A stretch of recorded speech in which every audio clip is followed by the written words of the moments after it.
ರೇಣುಕಾಸ್ವಾಮಿ ಕೊಲೆ ಪ್ರಕರಣದ ಆರೋಪಿಯಾಗಿರುವಂತಹ ದರ್ಶನ್ ಸದ್ಯಕ್ಕೆ ಬಳ್ಳಾರಿ ಜೈಲಲ್ಲಿದ್ದಾರೆ. ಬಳ್ಳಾರಿ ಜೈಲಲ್ಲಿ ಒಂಟಿತನ ಅನ್ನೋದು ಅವರನ್ನ ವಿಪರೀತವಾಗಿ ಕಾಡ್ತಾ ಇದೆಯಂತೆ. ಡೀಟೇಲ್ಸ್ ಅದಕ್ಕೆ ಸಂಬಂಧಪಟ್ಟಂತೆ ಬರ್ತಾ ಇದೆ.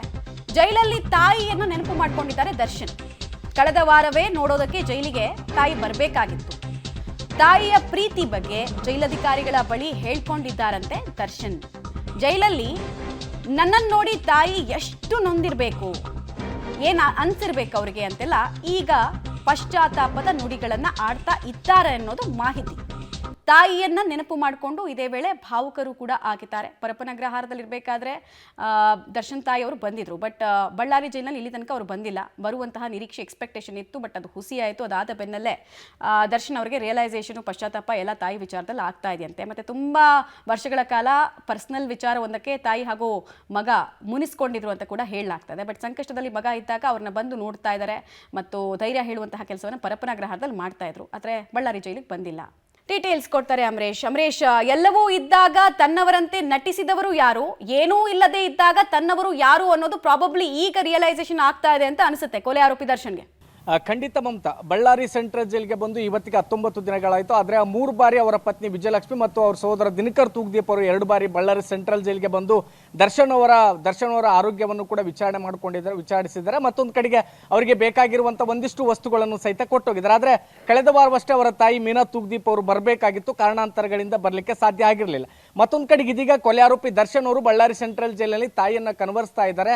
ನನ್ನ ತಾಯಿಯ ಮಾತನ್ನ ಕೇಳಿದ್ರೆ ಖಂಡಿತವಾಗ್ಲೂ ಸಹಿತ ನನಗೆ ಇವತ್ತು ಈ ರೀತಿಯ ಪರಿಸ್ಥಿತಿ ಬರ್ತಾ ಇರಲಿಲ್ಲ ಅನ್ನುವಂಥ ರೀತಿಯಲ್ಲಿ ಜೈಲಾಧಿಕಾರಿಗಳ ಮುಂದೆ ಕಣ್ಣೀರನ್ನು ಕೂಡ ಹಾಕಿದ್ದಾರೆ. ಸಿಬ್ಬಂದಿಗಳ ಜೊತೆ ತಮ್ಮ ನೋವನ್ನು ಕೂಡ ತೋಡ್ಕೊಂಡಿದ್ದಾರೆ. ತಾಯಿ ಮಮತೆ ಮತ್ತು ವಾತ್ಸಲ್ಯದ ಮುಂದೆ ಯಾವುದೂ ಕೂಡ ದೊಡ್ಡದಲ್ಲ. ಆದ್ರೆ ನನ್ನ ತಾಯಿ ಇವತ್ತು ನನ್ನ ಈ ಪರಿಸ್ಥಿತಿಯನ್ನು ನೋಡಿ ಕಣ್ಣೀರಾಗ್ತಾ ಇರಬಹುದು.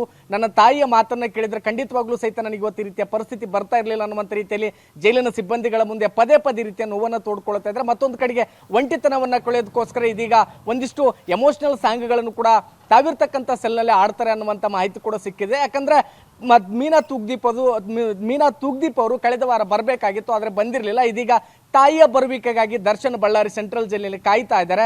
ಇದೀಗ ಅವರ ತಪ್ಪಿನ ಅರಿವಾಗ್ತಾ ಇದೆ. ತಾಯಿಯ ಮಾತನ್ನ ಕೇಳಿದ್ರೆ ನನಗೆ ಇವತ್ತು ಈ ರೀತಿಯ ಪರಿಸ್ಥಿತಿ ಬರ್ತಿರ್ಲಿಲ್ಲ ಅನ್ನುವಂಥ ರೀತಿಯಲ್ಲಿ ಮರುಕವನ್ನು ಕೂಡ ಪಡ್ತಾ ಇದ್ದಾರೆ. ಆದರೆ ಒಂದು ಗಮನಿಸಬೇಕು ಮಮತಾ, ಬಳ್ಳಾರಿ ಸೆಂಟ್ರಲ್ ಜೈಲಿಗೆ ದರ್ಶನ್ ಅವರು ಬಂದಾಗ್ಲಿಂದಲೂ ಸಹಿತ ಕೇವಲ ಮೊದಲನೇ ರಕ್ತ ಸಂಬಂಧಿಗಳನ್ನ ಹೊರತುಪಡಿಸಿದ್ರೆ ಬೇರೆ ಯಾರಿಗೂ ಸಹಿತ ಅವರ ಭೇಟಿಗೆ ಅವಕಾಶವನ್ನು ಕೊಡೋದಿಲ್ಲ ಅನ್ನುವಂಥ ರೀತಿಯಲ್ಲಿ ಈಗಾಗಲೇ ಜೈಲಾಧಿಕಾರಿಗಳು ಸ್ಪಷ್ಟಪಡಿಸಿದ್ದಾರೆ. ಹೀಗಾಗಿ ಅವರು ಕುಟುಂಬಸ್ಥರು ಮಾತ್ರ ಬರ್ತಾ ಇದ್ದಾರೆ. ಆದ್ರೆ ಇದುವರೆಗೂ ಸಹಿತ ಅವರ ತಾಯಿ ಮೀನಾ ತೂಗ್ದೀಪ್ ಅವರು ಬಂದಿಲ್ಲ. ಈಗ ತಾಯಿಯ ಬರುವಿಕೆಗಾಗಿ ದರ್ಶನ್ ಅವರು ಕಾತರದಿಂದ ಕಾಯ್ತಾ ಇದ್ದಾರೆ ಮಮತಾ. ಆಲ್ ರೈಟ್, ಧನ್ಯವಾದ ಅಮರೇಶ್ ತಮ್ಮೆಲ್ಲ ಮಾಹಿತಿಗಾಗಿ.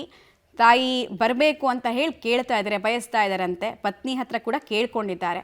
ತಾಯಿಯ ಬೆಲೆ ಏನು, ಆಕೆಯ ಪ್ರೀತಿ ಎಂಥದ್ದು, ಆಕೆಯ ವಾತ್ಸಲ್ಯ ಎಂಥದ್ದು ಅನ್ನೋದನ್ನು ಇವ್ರಿಗೆ ಜ್ಞಾನೋದಯ ಆಗಬೇಕಂದ್ರೆ ಜೈಲಿಗೆ ಹೋಗಬೇಕಾಗಿ ಬಂತು ಅಂತ ಕೆಲವರೆಲ್ಲ ಮಾತಾಡ್ಕೊಳ್ತಾ ಇದ್ದಾರೆ.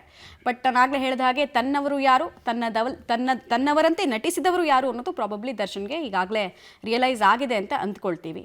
ಚೇಂಜ್ ಆಗ್ತಾರಾ, ತಾಯಿ ಜೊತೆಗೆ ತಮ್ಮ ಮನಸ್ಸಿನ ಮಾತನ್ನು ಹೇಳ್ಕೊಳ್ತಾರಾ, ನೋಡಬೇಕು.